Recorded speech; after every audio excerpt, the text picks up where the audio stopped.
uma alegria estar aqui nessa exposição. Estamos acompanhados de maneira muito interessante com a Tereza, que é a curadora da exposição, e o César, que vai acompanhar a gente também nesse bate-papo.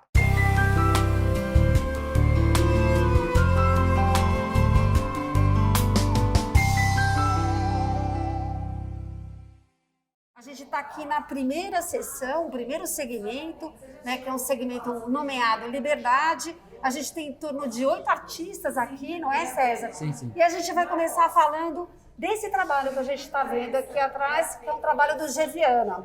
Então, César, fala um pouco para a gente como é que esse trabalho se dá aqui dentro desse contexto mais geral, desse núcleo chamado Liberdade, que é um núcleo que traz artistas que problematizam a questão da colonização no Brasil, das histórias traumáticas, do racismo, ou seja, dessa pluralidade que fez parte dessa nossa história, e esse trabalho aqui que abre a exposição do G. Viana. Queria que você comentasse um pouco para a gente. Bem, a gente vê no G. Viana aqui como assim, o próprio modernismo ele vai introduzir uma questão de como você observa para os povos originais brasileiros, né? Tanto os povos nativos como aqueles povos originários da África que foram trazidos para cá pelos europeus escravizados. Então o que acontece? Essa obra de arte ela vai mostrar imagens de pessoas, que são pessoas comuns que a gente vê pelo dia a dia, ou imagens históricas de documentações etnográficas que era uma forma de como eles se apropriavam dessas culturas, entendeu? Isso aqui, por exemplo, é um desenho que é de um tratado, por exemplo, um desenho do Debré, de algum desenhista desses grandes viajantes, né? Aqui são fotos etnográficas que fotografavam, por exemplo, os povos nativos. E você vê que a feição das pessoas são pessoas simples, você percebe, não são pessoas de posses. O povo brasileiro em si, ele traz essa ancestralidade que nunca foi plenamente tratada pelo modernismo. Então ele está mostrando que hoje existe uma crítica dessa modernidade que está retomando esse assunto, mas dando voz a essas pessoas que são descendentes dos povos originários. Essa obra fala disso. Acho que tem duas coisas que você traz aqui, né, César? Primeiro, o tamanho da imagem, uma espécie de uma colagem, né, que ele se faz aqui, e é uma imagem que quase te coloca de frente, né, quase em tamanho natural, né, te colocando em cena com essa imagem que está sendo aqui retratada. E a outra questão que eu acho que você traz aqui interessante, porque ali à esquerda a gente vê o trabalho do Debré, que está sendo referenciado, extremamente criticado, né, que vai colocar, né, os negros dentro de uma posição aí extremamente submissa, toda a discussão colonial, e essas imagens são trazidas aqui também na exposição. Queria que você comentasse um pouco esse trabalho aqui, que ele traz essas atualizações que ele chama traumáticas de Debré. Por exemplo, o que ele faz aqui? Ele pega uma imagem que seria a sinhazinha fumando cachimbo e coloca todos como se fossem os escravizados na posição dominante, entendeu? O engenho, onde seria o lugar da opressão, é pleno de cogumelos, de coisas brotando, quer dizer, então ele vai deslocando o que era uma documentação desse processo de submissão e colocando eles no papel de protagonistas.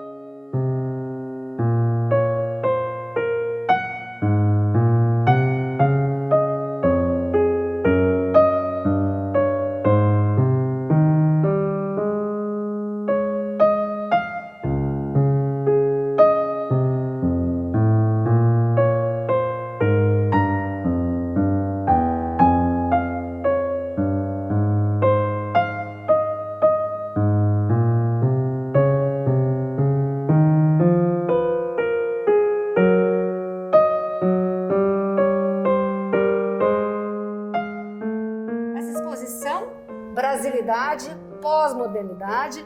Queria que a Tereza Arruda falasse um pouco para a gente como é que foi, Tereza, o pensamento sobre essa exposição. É uma exposição grande, né, que se dá aqui dentro do Centro Cultural, né, ela tem vários segmentos. Antes de você falar dos segmentos, fala um pouco como é que foi a ideia dessa exposição, desde quando você está pensando ela, como é que foi a costura curatorial dessa exposição aqui?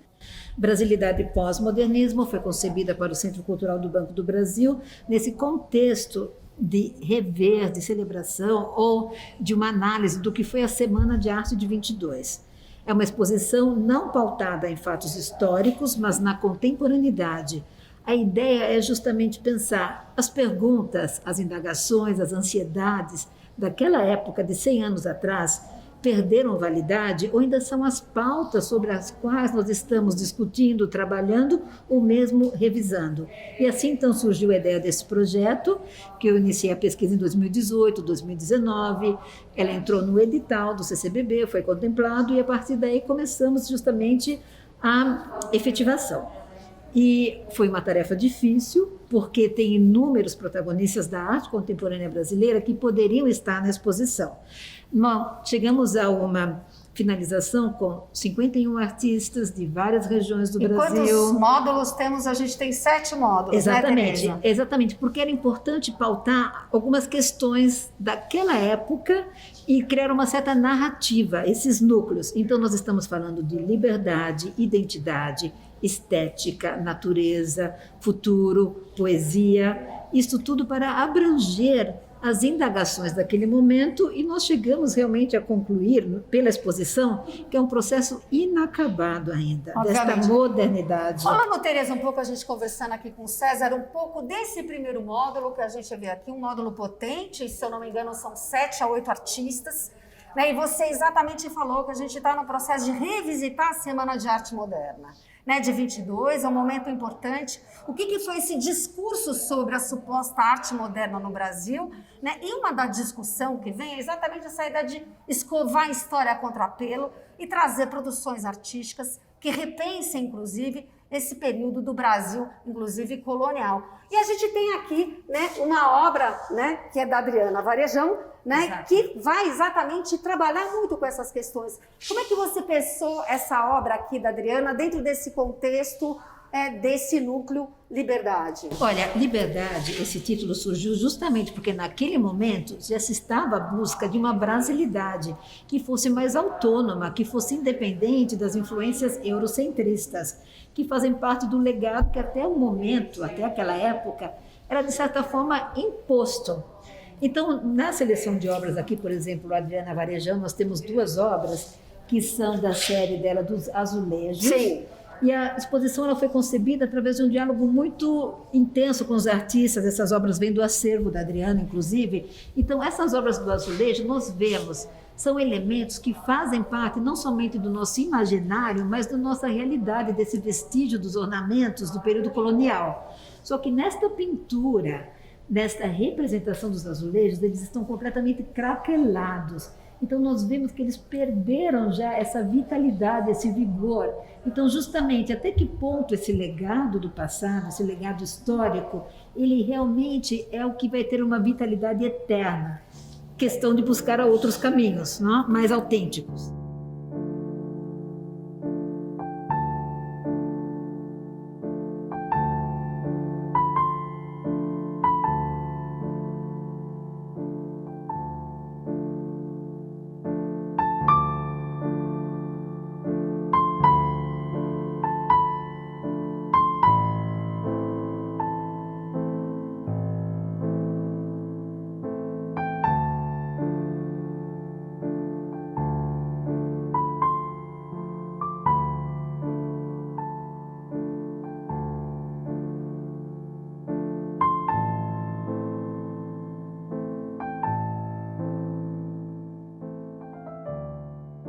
Essa ideia do craquelado e daquilo que se rompe, a gente também vê, de certa maneira, num trabalho da Rosana Paulino, né? Acho que a Rosana é uma artista fundamental hoje dentro do contexto da narrativa da arte brasileira.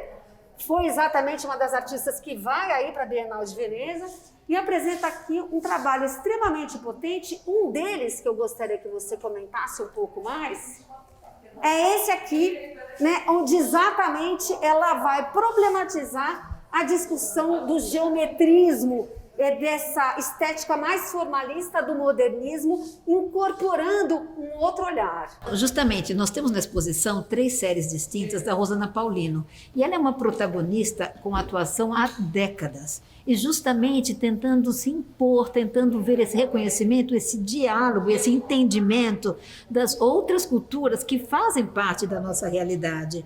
Então ela faz uso de máscaras, de ornamentos tradicionais, de procedência africana, e ela faz essas colagens, então, que tem uma linguagem entre essa herança colonial de simbologia, mas também já indicando para uma contemporaneidade. Você viu, tem formas concretas. Então, é a construção da nossa realidade que está sendo vista e revista através de elementos que fazem parte do nosso universo, mas que muitas vezes não são levados em consideração. Aqui é interessante porque aqui retorna o azulejo, que é o mesmo azulejo que você tem na Adriana Varejão, e é um azulejo que sofre exatamente com a impressão da morte, do assassinato, né, da escravização, do processo de escravização dos povos negros. Então, ela traz esses outros elementos, incorporando uma visão extremamente crítica, né, social em relação aos povos negros escravizados. É importantíssimo porque é um relato autêntico. Não somos nós falando desse contexto, não é o Debré, não é um artista viajante que esteve aqui no período colonial e vai passar um relato. Nós estamos no momento realmente dessa autenticidade, de dar a voz ou de construir um diálogo horizontal com os protagonistas originários que fazem a composição dessa brasilidade que nós temos.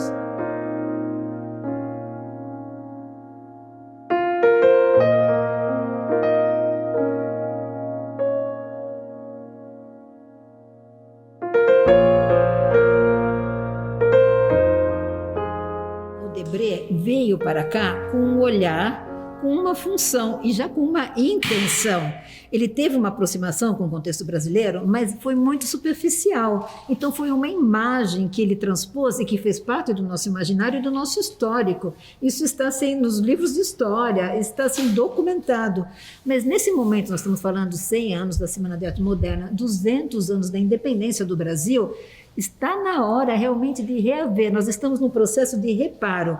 Reparar, olhar, atentar e reparar no sentido de consertar, de reaver esses contextos e essas leituras.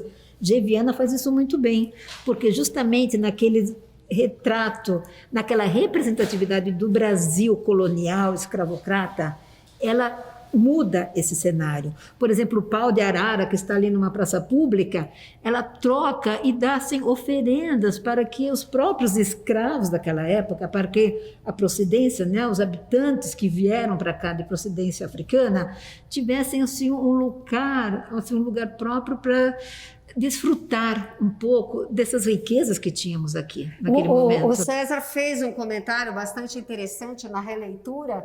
Eu gostaria que você retomasse aqui, César. O que eu acho interessante, eu li recentemente o Debré. Eu me dei ao trabalho de ler o texto dele traduzido em português. E você vê que ele chega com um olhar super colonialista mesmo. Ele o tempo inteiro fala nos não civilizados.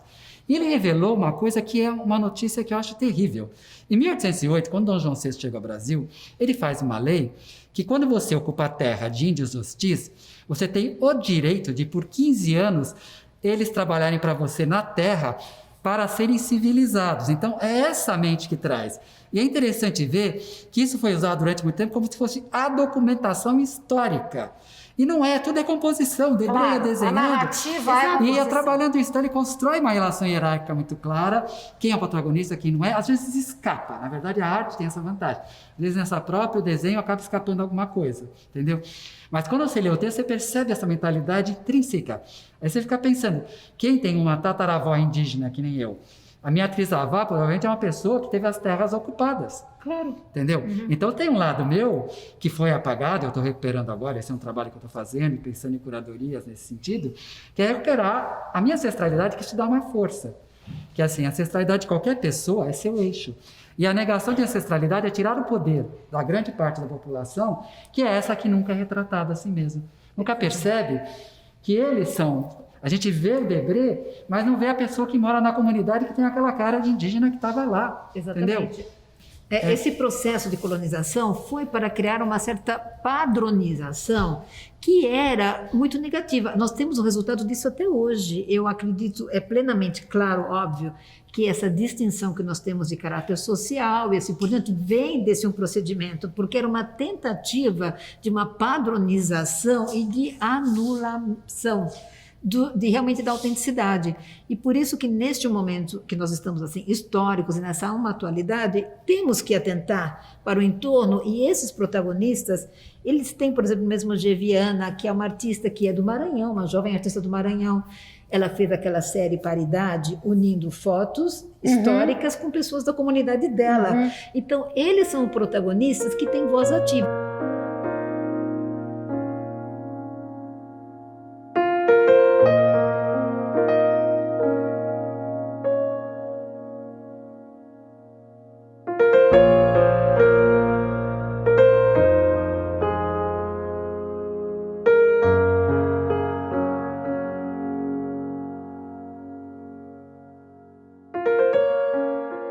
Me permitem, eu vou mostrar aqui essa figura do Farnese de Andrade, que é muito legal. Essa é uma obra que é sem título, mas ela tem um subtítulo que nós conhecemos, que é O Avô.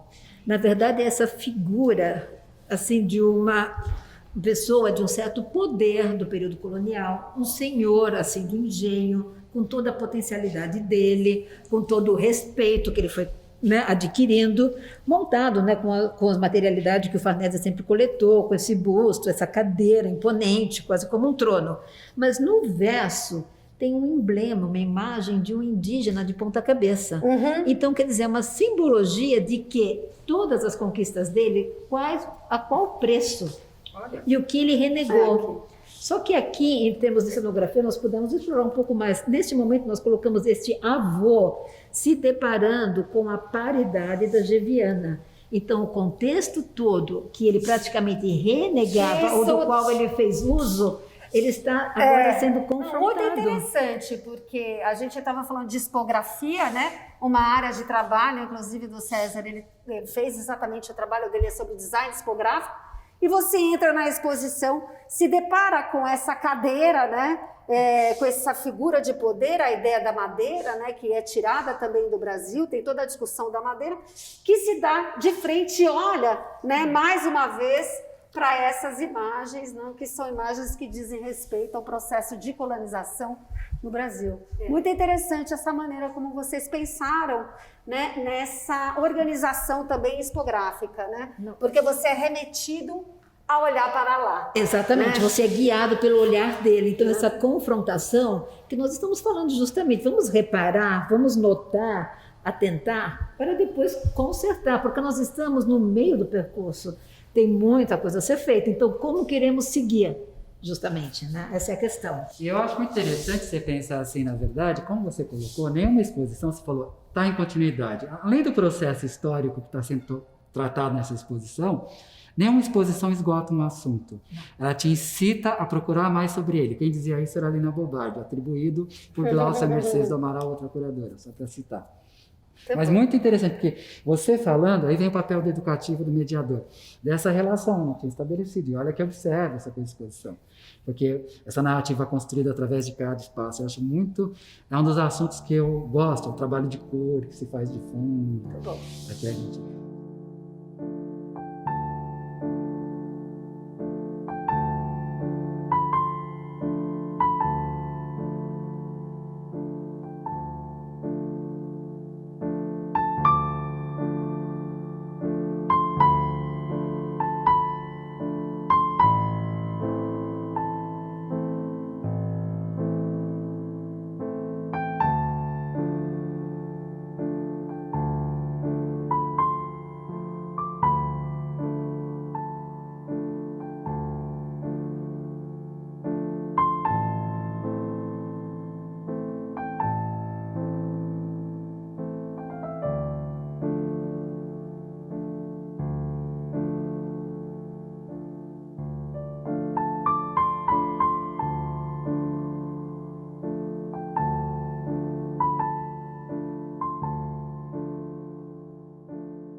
Então, Jorge, fala um pouquinho pra gente, quando você for apresentar, fala o nome do trabalho, né, Super 8, que você fez na década de 70, e fala um pouquinho desse trabalho naquela época que você fez. Esse trabalho é um Super 8 que eu fiz na década de 70, eu usava a câmera Super 8 como um caderno de notas. Eu trabalhava para correspondentes das TVs estrangeiras.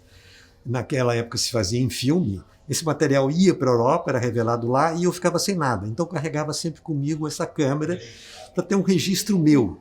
Eu fui estudante da segunda turma da Universidade de Brasília, e a forma de Brasília, a construção de Brasília, para mim sempre foi uma coisa muito cara. E aproveitando, vamos dizer, essas passagens que eu tinha para Brasília, eu fiz esse registro de Super 8 que é editado na própria câmera, porque o Super 8 mudo. E o Super 8 é muito difícil de você finalizar. Então eu usava a própria câmera com fusão e os planos seguidos para editar. Na realidade, isso aqui são 3 videozinhos, 3 cassetezinhos de Super 8 que tem 3 minutos e meio cada uma. E o que achei interessante aqui isso foi no auge da ditadura militar, né? Então a gente vê uma Brasília deserta. Ela era assim, né? Uma Brasília tensa, né? Medrosa, porque era um período, principalmente do lado da cultura, e eu trabalhava com temas culturais, a gente se sentia muito oprimido, né? E aí esse Super 8, inconscientemente, ele traz isso nessa imagem. E esse filme foi posteriormente, agora recentemente, digitalizado pelo Instituto Moreira Salles. Esses Super 8s estavam quase perdidos, né, guardados em caixas. Eu já tinha me esquecido o que tinha dentro deles. Então, com a digitalização, a gente pôde recuperar isso. Infelizmente, o Super 8 na época foi muito pouco exibido, então permitiu uma qualidade de imagem boa. Aqui você vê num Fusquinha, eu mesmo fazendo uma selfie com a Super 8, rodando pela cidade.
Coisas que eu queria te perguntar. Você falou de 2 coisas que eu acho que são importantes.